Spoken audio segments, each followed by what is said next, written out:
kadi ya wanachama wa ACT Wazalendo na katiba ya chama cha ACT Wazalendo.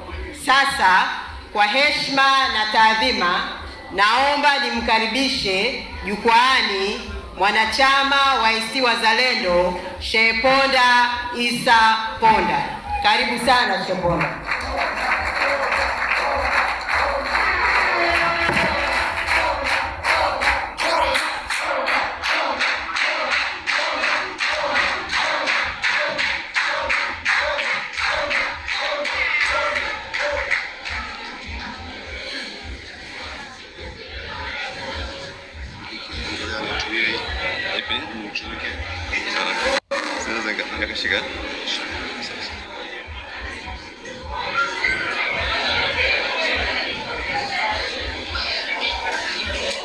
Ndugu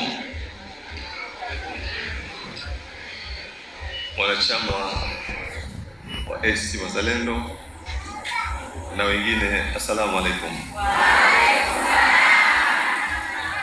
ACT Wazalendo, ACT Wazalendo, ACT Wazalendo.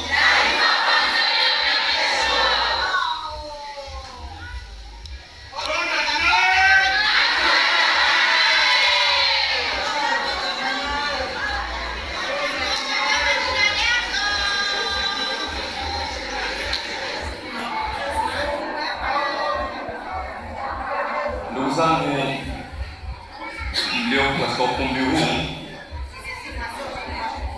mimi ndugu yenu Sheikh Ponda Isa Ponda, leo nimejiunga na chama cha ACT Wazalendo.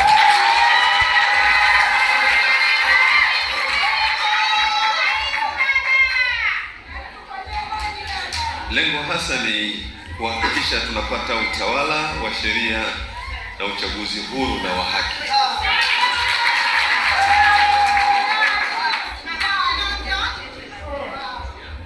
Wananchi wenzangu, nimeona umuhimu wa kuunga mkono operation ya ACT Wazalendo Linda Demokrasia, operation ambayo inalenga kurejesha haki, uwazi na usawa katika michakato ya uchaguzi nchini kwetu Tanzania. Kwa muktadha huo, natoa wito kwa vijana, wanawake, wazee na viongozi wa dini kuungana katika uwanja wa mapambano ya kudai haki mbalimbali zikiwemo za kisiasa, kama vile kuhakikisha kura zetu zinahesabiwa kwa haki ili tupate viongozi wanaowakilisha matakwa ya wananchi.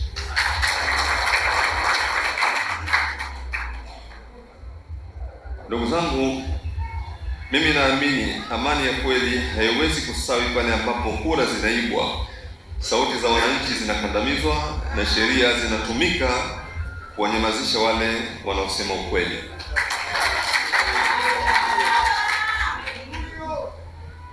Taifa lolote linastahili kuongozwa kwa misingi ya sheria, ambapo kila mtu bila kujali cheo chake, dini yake au kabila lake yuko chini ya sheria. Sheria inapaswa kuwa kinga ya haki za binadamu, si chombo cha kuwatesa wananchi. Tumeshuhudia jinsi sheria kama ile ya kupambana na ugaidi ikiwalenga watu mahususi na kuwaletea madhara makubwa. Tumeshuhudia wananchi wakipigwa na vyombo vya dola kwa sababu ya kulinda kura zao zisiibiwe. Tumeshuhudia wananchi wakipigwa na vyombo hivyo kwa madai ya kwenda mahakamani kusikiliza mashauri ya viongozi wao. Tumeshuhudia viongozi wa dini, hasa mashehe, wakiwekwa magerezani bila ya kuhukumiwa kwa zaidi ya miaka 10 kwa sababu ya kuzungumza ukweli. Tumeshuhudia nyumba za ibada, makanisa, misikiti zinavamiwa na vyombo vya dola na kufungwa. Tumeshuhudia raia wakitekwa na watu wasiojulikana na wengine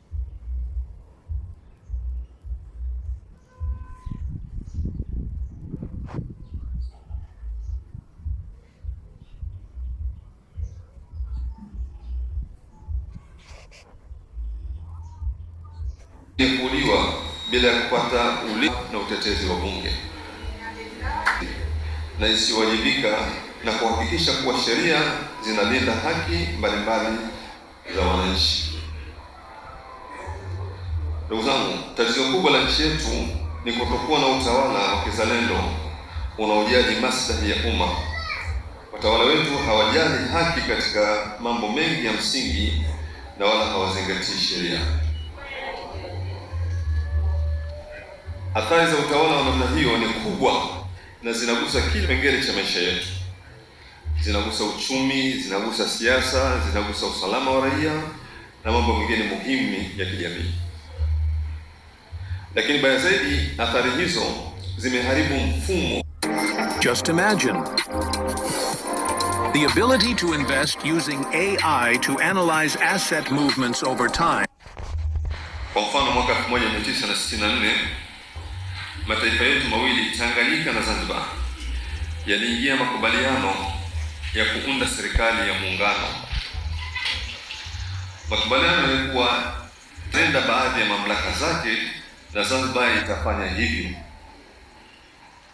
Zile mamlaka zilizotolewa na kila upande ndizo zitakazotumika kuunda serikali ya muungano, na Tanganyika na Zanzibar kila moja zinabaki hai na mamlaka zake.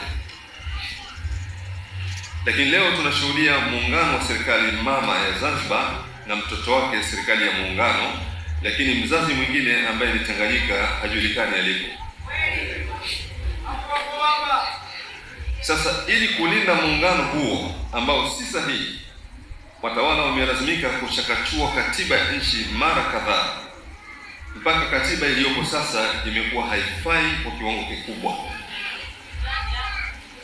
Na hilo limeleta matatizo mengi na makubwa.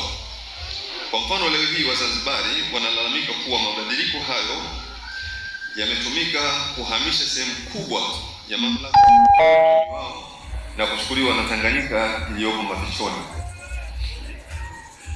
Mfano mwingine, leo hii kuna baadhi ya Watanganyika wanamtazama Rais Samia Suluhu Hassan kama Mzanzibari anayetawala Tanganyika iliyoko mafichoni. Hali hiyo inatokana na tatizo la mfumo wa nchi, kwa sababu serikali ya Tanganyika imefichwa ndani ya serikali ya muungano kinyume na makubaliano. Laiti tungekuwa na muungano sahihi, leo hii Rais Samia angeweza kuwa rais wa serikali ya muungano na Tanganyika ingekuwa na rais wake. Hapo ingekuwa hakuna mkanganyiko. Ikulu ya Zanzibar ingekuwa ikulu ya rais wa Zanzibar, ikulu ya Dar es Salaam ingekuwa ya rais wa Jamhuri ya Muungano, na ikulu ya Dodoma ingekuwa ya rais wa Tanganyika.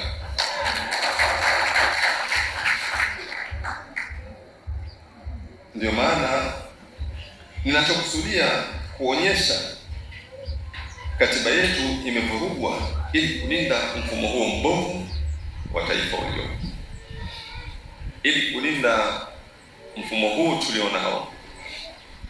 Basi katiba imekuwa ikibadilishwa kila wakati kwa kiwango ambacho imefika. Katiba iliyopo sasa kwa sehemu kubwa ni katiba mbovu kabisa.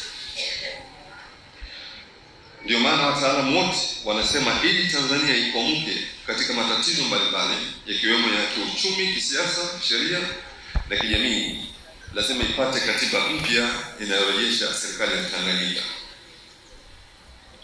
Tume ya Jaji Kisanga imesema hivyo, tume ya Jaji Nyalali imesema hivyo, tume ya Jaji Warioba nayo pia imesema hivyo. Kwa ufupi, ndugu zangu, moja ya malengo yangu makubwa ya kuchukua kadi ya chama cha siasa ni kujiimarisha kisheria ili kupata jukwaa la kuwaelimisha wananchi wajue ajenda kuu ya taifa letu katika mpya,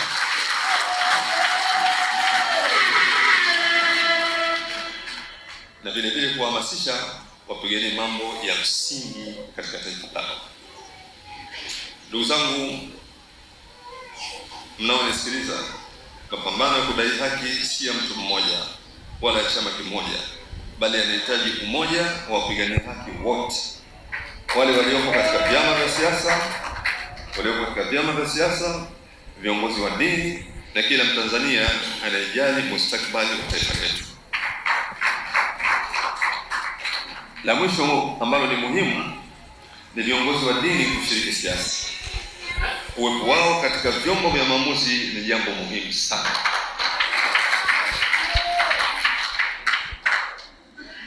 Uwepo wao katika vyombo vya maamuzi utalinda maadili ya utu na taifa na kuzuia ufisadi wa namna mbalimbali unaoendelea katika mamlaka zetu. Ndugu zangu, hiyo ni hotuba yangu fupi ambayo nilipenda niwasilishe kwenu, lakini ningependa katika hotuba hii baadhi ya vifungu kidogo nivizungumzie kidogo. Kifungu nasema sheria inapaswa kuwa kinga ya haki za binadamu, si chombo cha kuwatesa wananchi. Ndugu zangu, hapa kwetu Tanzania sasa hivi sheria tulizonazo ni sheria zinazokandamiza wananchi kiasi kikubwa kabisa. Katika mfumo wetu wa sheria kuna sheria kandamizi, na ukiangalia sasa hivi swala la ukandamizaji hapa kwa Tanzania ni kubwa. Wananchi wanakwenda mahakamani kusikiliza shauri, lakini wanapelekewa jeshi, nakamatwa, teswa, navunjwa miguu, na wale wanaofanya mateso wanafanya kwa mujibu wa sheria. Juzi hapa kuna mashehe wale wako gerezani kwa muda mrefu zaidi ya miaka 10, na wako gerezani zaidi ya miaka 10 kama mahabusu. Hiyo ni kwa mujibu wa sheria. Yaani mtu anapelekwa mahakamani kwa tuhuma, alafu upande wa jamhuri unasema kwamba unaiagiza mahakama imnyime dhamana, na pia haiko tayari kuendesha shauri kwa madai kwamba wanakwenda kutafuta ushahidi.